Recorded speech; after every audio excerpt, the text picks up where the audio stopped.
चलिए सुनिए सुनिए ध्यान से।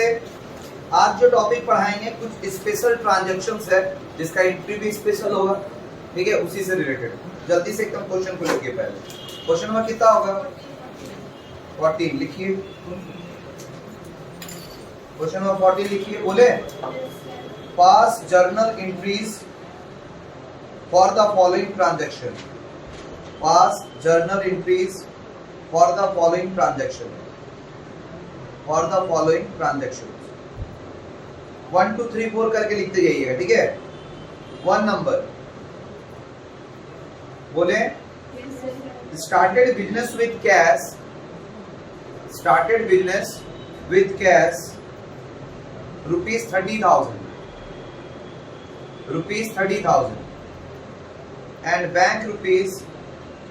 and bank rupees 20,000।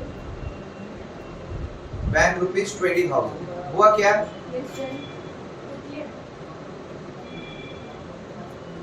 हो गया पहला।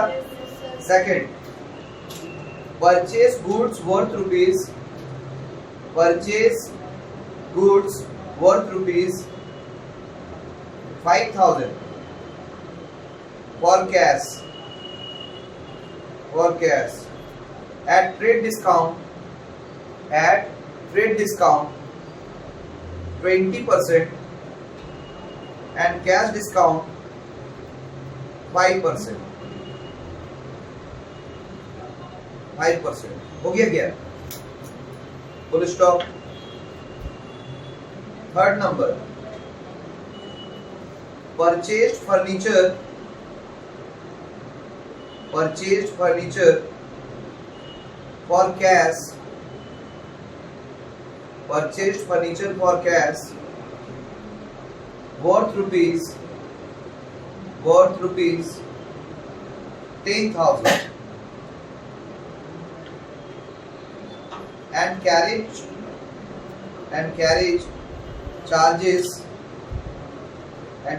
charges rupees 100 paid।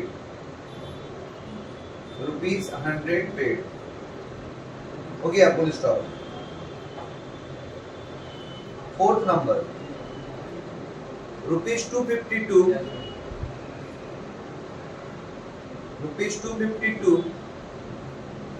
Paid to purohit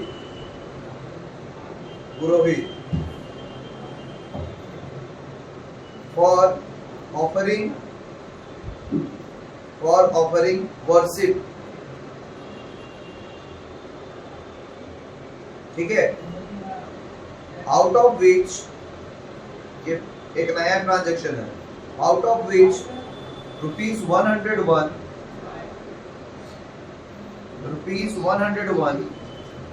for proprietor's house. For proprietor's house हो गया। Next 5 number, goods taken by proprietor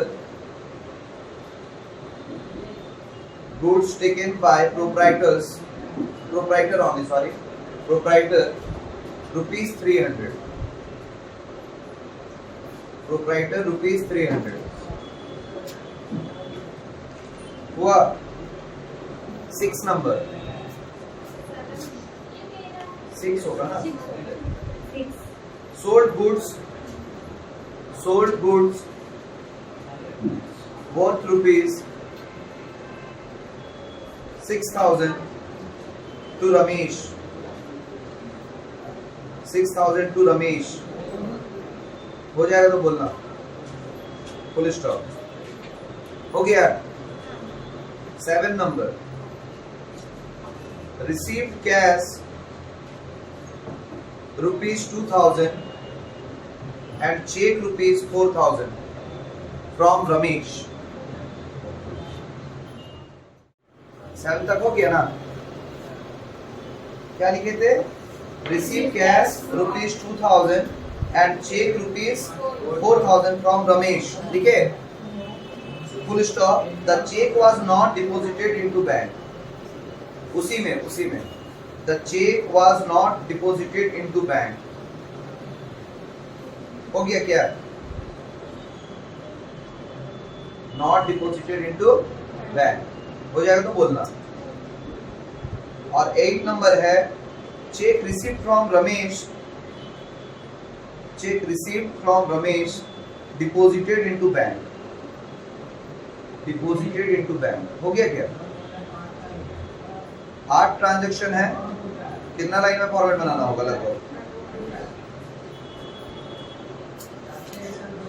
लगभग 40 लाइन मान के चलो, 40 लाइन में फॉर्मेट बनाओ। 5-5 लाइन सब एंट्री के लिए सोचते हैं तो 40 लाइन लगे।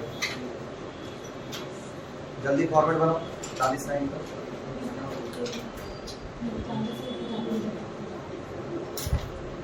लगभग 1.5 पेज। और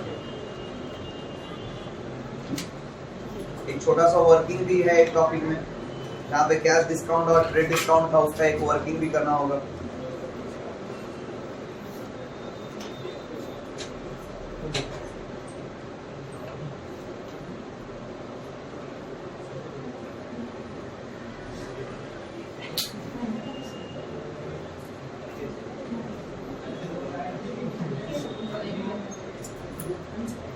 बातचीत नहीं करो।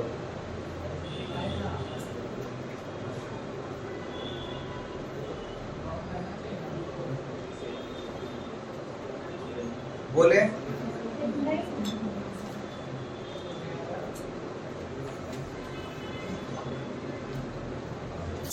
इसमें सीरियल नंबर लिखना, डेट नहीं, ठीक है। किसी 1 2 3 करके लिखना है ना, तो सीरियल नंबर लिखिएगा। बोले आगे हम पहला ट्रांजैक्शन के अकॉर्डिंग कि बिजनेस स्टार्ट हो रहा है, कैश और बैंक ला रहा है, यही ना है। तो जो कुछ भी रहा था क्या बनता है? कैपिटल। तो लिखो cash account debit, bank account debit to capital account, cash account debit, bank account debit to capital account.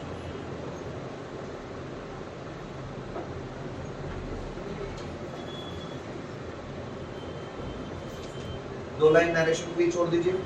कैश में लिखिए 30,000, बैंक में 20,000, जोड़कर 50,000 हो जाएगा तो बोलना। हो गया क्या? नेक्स्ट सेकंड वाला के लिए वर्किंग होगा। आ जाओ 40 लाइन का फॉर्मेट के नीचे आ जाओ, लिखो वर्किंग नोट्स। मतलब 1.5 पेज का फॉर्मेट के नीचे लिखो वर्किंग नोट्स।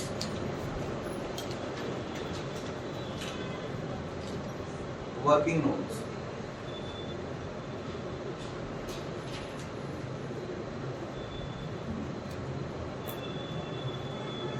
वर्किंग नोट्स में करना क्या है? एक ही है। तो लिस्ट प्राइस कितना है? 5,000। और उसमें पहला लेस क्या होता है? Trade discount. कितना परसेंट? 20%। किसका? 5,000 का। तो 5,000 का 20% कितना होगा? हाँ 100 रुपये। 100 रुपये हो रहा है? ठीक तो है। ये 1000 होगा। 100 रुपये फिर होगा कितना? 4,000। अब क्या हो रहा है? Less cash discount. कितना परसेंट? 5%। तो किसका 5%? 4,000 का। कितना होगा? 200। सही है।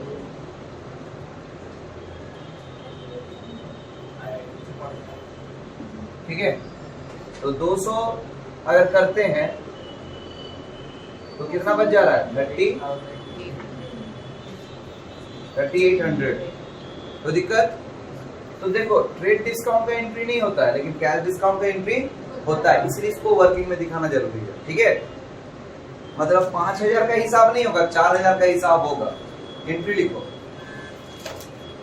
बोले वर्किंग सब बना लिए? बना लीजिए, पहले बना के उसके बाद एंट्री करो, समझ में आएगा।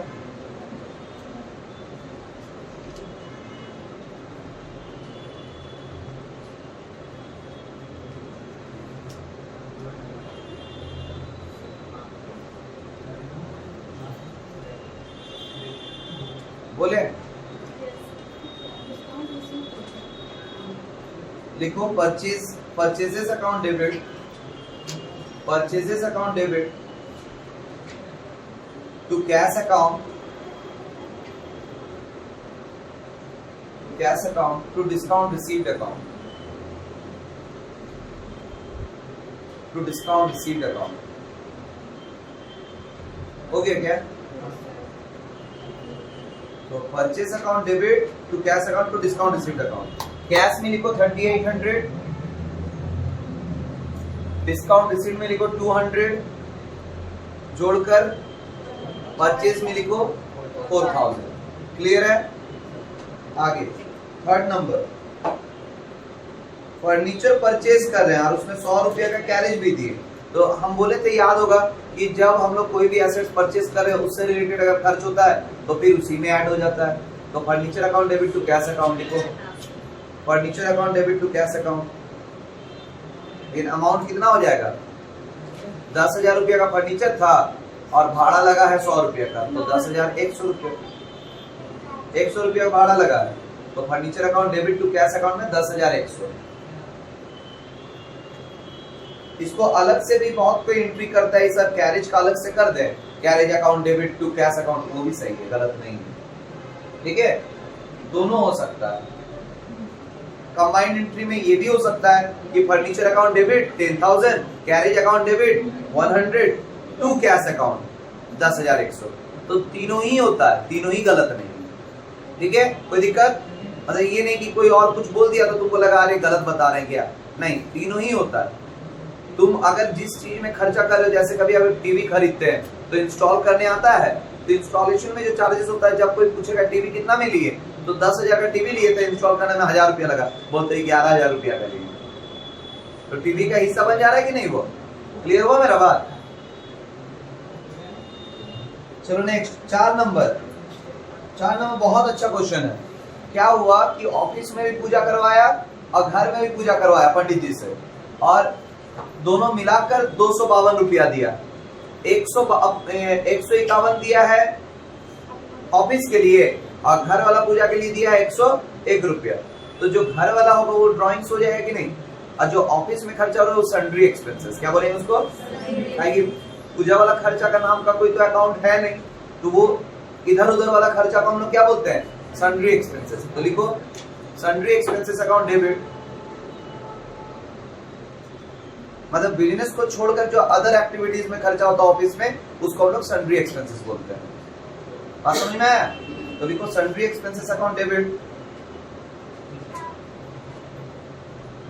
और जिसका कोई काम धाम नहीं वो ये भी बोलता है, आप ऐसे कैसे बोल सकते हैं पूजा वाला पैसा को आप इधर उधर का खर्चा बोल रहे हैं? हम उसकी नजर से नहीं बोल रहे हैं, हम ऑफिस का एक्सपेंसेस के हिसाब से बोल रहे हैं। ऑफिस के लिए तो इधर उधर का ही ना खर्चा हुआ, ऑफिस से रिलेटेड नहीं ना खर्चा है वो। बात समझ में आया? लेकिन ऑफिस के लिए किया जा रहा है, इसीलिए इसको सन्ड्री एक्सपेंसेस बोला। ठीक है, तो sundry expenses account debit, drawings account debit to cash account, drawings account debit to cash account. Sundry expenses में लिखो 151, ड्रॉइंग्स में लिखो 101, जोड़कर 252। हो गया क्या? नरेशन लिख लेना जो सेम लिखा हुआ है ट्रांजैक्शन में, बीइंग लिखकर, being amount paid for offering worship ₹252, बस, out of which 101 for proprietor's house. Same लिख देना, खत्म बात, हो जाएगा ना। नेक्स्ट 5 नंबर, क्या हुआ है? घर के लिए सामान लेके गया है, तो क्या हुआ एंट्री? कैश नहीं लेके गया, घर का खर्चा के लिए सामान उठा के लेके गया है। तो जब भी बात किया जाएगा वहां पे गुड्स का बात होता है तो हमेशा परचेस वर्ड का यूज करते हैं। ठीक है, समझ में आया मेरा बात? हर एक जगह सामान अकाउंट डेबिट नहीं होगा। ठीक है, drawings account debit to purchase account, drawings account debit to purchase account, drawings account debit to purchase account, purchases account. हो जाएगा तो बोलना। नेक्स्ट 6 नंबर, हाँ, amount 300, 300। 6 number transaction sold goods worth ₹6,000 to Ramesh.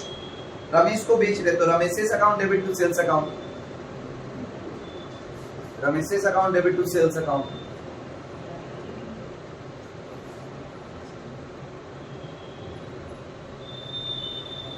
हुआ क्या?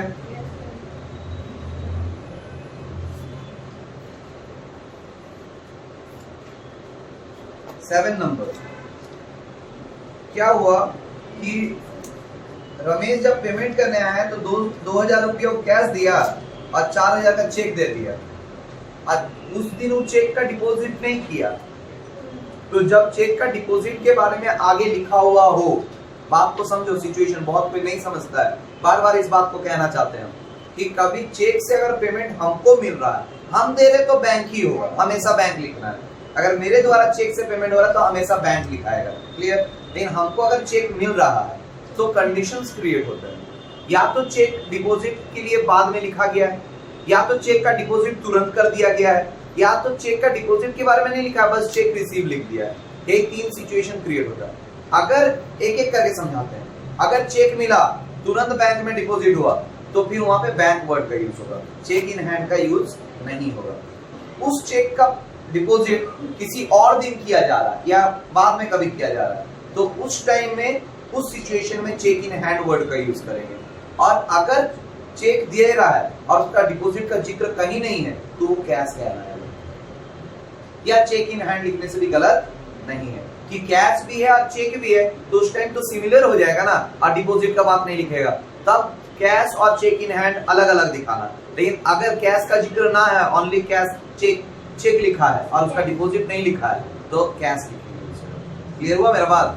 सिचुएशन ऐसा क्रिएट होता है तो इस दिमाग में इसको रखना होगा, ठीक है। तो इस जगह पे डिपॉजिट का बात नेक्स्ट वाले में किया गया है, तो यहाँ पे क्या होगा? वाह, लिखो cash account debit, cheque in hand account debit, cheque in hand account debit to Ramesh account, Ramesh's account. नाम के साथ भी एक खेल है, या तो तुम नाम अगर सिर्फ लिखते हो, सोचो राम लिखे तो अकाउंट नहीं लिखना है, ठीक है। लेकिन अगर अकाउंट लिख देते हो तो एपोस्ट्रोफी एस लगाना कंपलसरी है, याद रहेगा। या तो तुम अगर नहीं लिखना चाहते हो तो अकाउंट में मत लिखो, तब भी सही है, टू रमेश लिखने से भी हो जाता है, ठीक है। हो गया यहां तक? हाँ ना, कुछ तो बोलो। अमाउंट भरो, कैश में 2,000, चेक इन हैंड में 4,000, जोड़कर 6,000।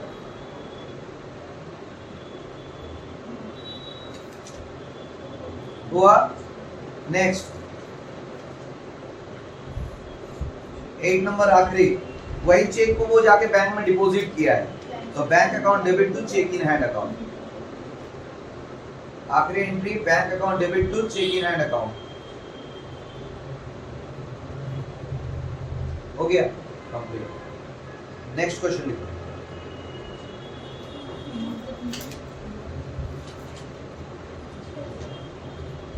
हाँ, 4,000 होगा ना, डिपॉजिट 4,000 का किया था, 4,000 होगा। टोटल लिख लेना दोनों तरफ का टोटल 80,652, 80,652 टोटल होगा दोनों का, 80,652 दोनों तरफ का टोटल होगा। क्लियर है? नेक्स्ट क्वेश्चन लिखा जाए, क्वेश्चन नंबर 15। बोले, देखो, पास जर्नल एंट्रीज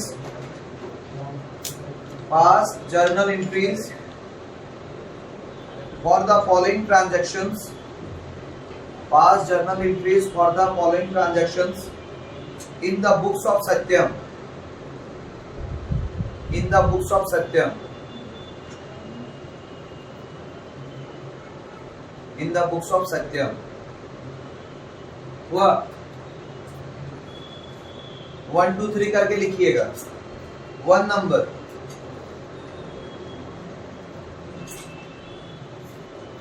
बोले, ओल्ड न्यूज़पेपर सोल्ड, देखो, old newspaper sold, old newspaper sold ₹125। हुआ? उसी के नीचे सेम 1 नंबर में ही और एक है, देखो old furniture sold, old furniture sold ₹1000। हो गया, कोई दिक्कत है?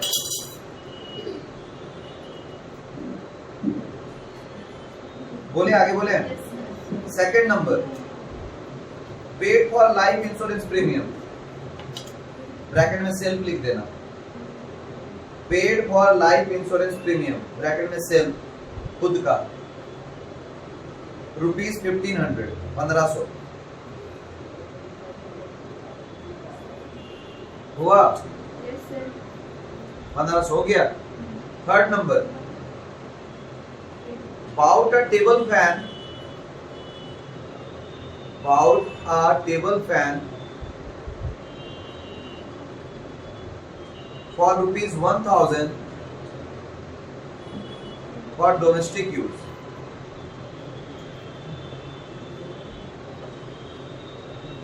for ₹1000 for domestic use, लिख दिए। 4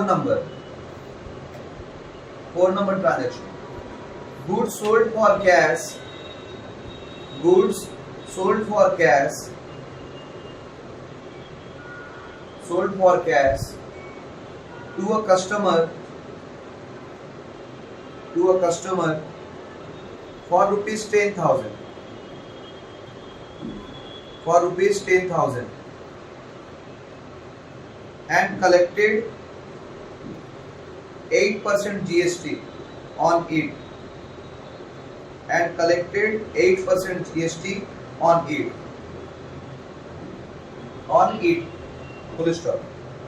5 number transaction, purchase goods from Amit, for ₹6,000,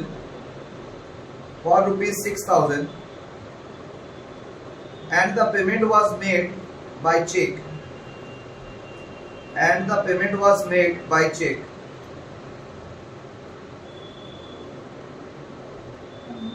हो गया क्या? और 6 number transaction, sold 1/3 of the above goods at a profit of 25% on cost, 25% on cost। हो गया? जर्नल एंट्री का फॉर्मेट एक पेज में खींचो।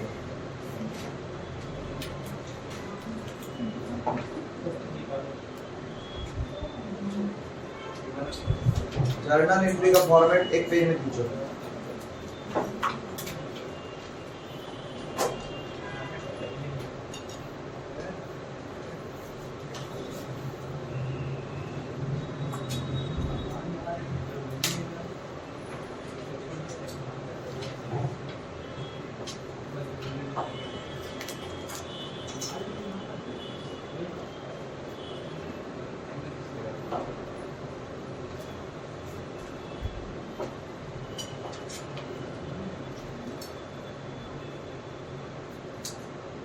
हो जाएगा तो बोलना।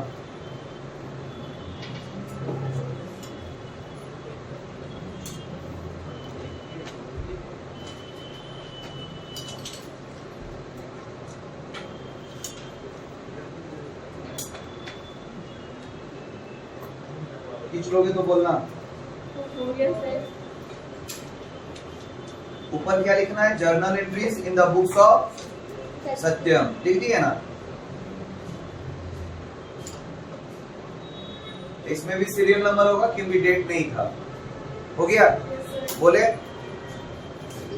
पहला एंट्री क्या होगा? देखो, न्यूज़पेपर से कमाया हुआ कमाई को बिजनेस का कमाई नहीं ना मानेंगे।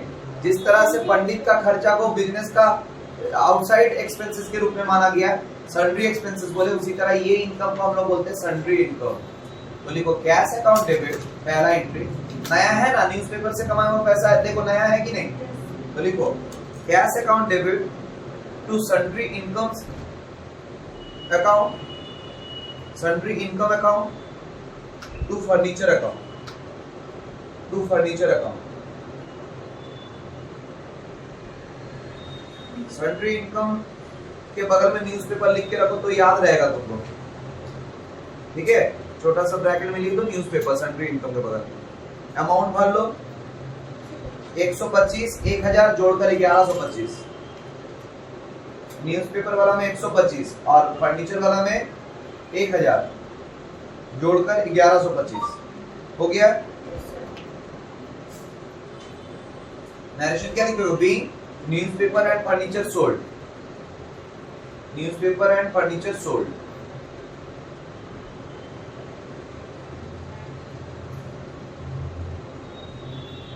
हुआ।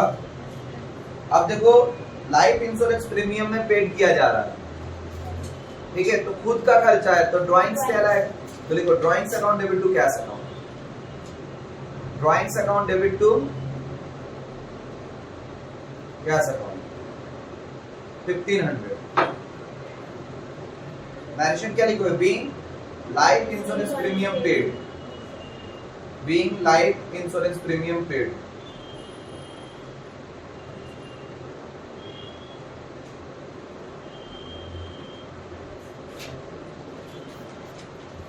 हो गया। थर्ड नंबर, टेबल फैन खरीद रहे हैं घर के लिए, तो वो भी क्या हो गया? ड्राइंग्स हुआ कि नहीं? लिखो drawings account debit to cash account, drawings account debit to cash account 1000। Narration क्या हो जाएगा? Being table fan purchase for domestic use, being table fan purchase for domestic use हो जाएगा तो बोलना।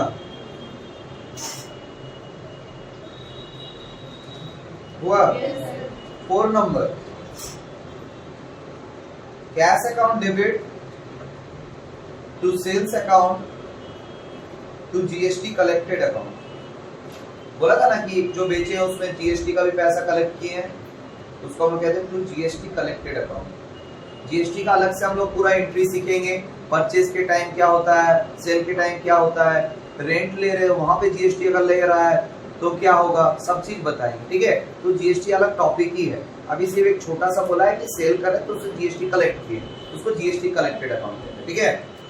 अमाउंट लिखो, पहले लिखो सेल्स में 10,000 और जीएसटी कितना कलेक्ट किया है? 8%। तो 10,000 का 8% कितना होता है? 800। तो लिखो 800 जीएसटी में, जोड़कर कैश में लिख दो 10,800, 10,800 हो गया क्या?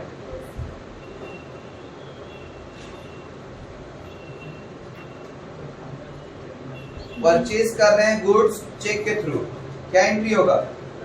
Purchase account debit to bank account, purchase account debit to bank account 6,000 हुआ क्या? फॉर्मेट के नीचे वर्किंग नोट्स लिखो,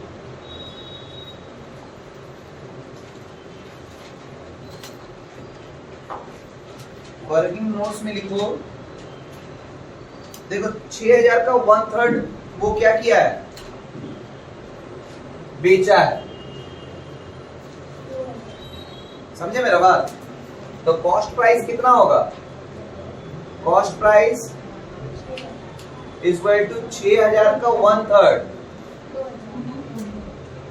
इक्वल टू 2,000 और उसमें प्रॉफिट कितना कर रहा है?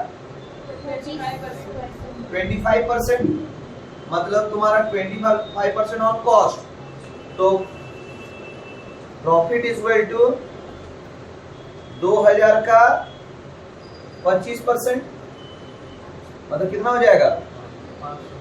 500। तो सेलिंग प्राइस क्या हो जाएगा? सेलिंग प्राइस ₹2,000 प्लस 500 कितना हो जा रहा है? 2500। समझ में आया मेरा बात? तो लिखा जाए, एंट्री लिखिए, मतलब टोटल कितना मिलेगा हमको? 2500 रुपया मिलेगा विद प्रॉफिट अगर ले रहे हैं। एंट्री लिखिए, पहले इसको बना लीजिए।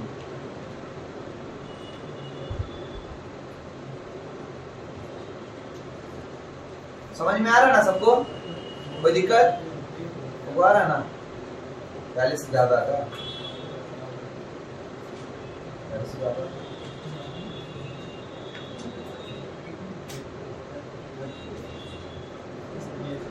बोले देखो, cash account debit to sales account to profit and loss account. Cash account debit to sales account to profit and loss account. Sales में 2000 लिखो, प्रॉफिट में 500 लिखो, जोड़कर कैश में लिखो 2500। हो गया। नरेशन लिखो, being sale of 1/3 of above goods costing rupees 2000 at a profit 25%। हो गया? यहां तक समझ में आया? दोनों तरफ का टोटल कर दो, टोटल करके आएगा 22,925। 22,925 समझ में आया? आज के लिए यहीं तक रहने देते हैं। कोई दिक्कत किसी को?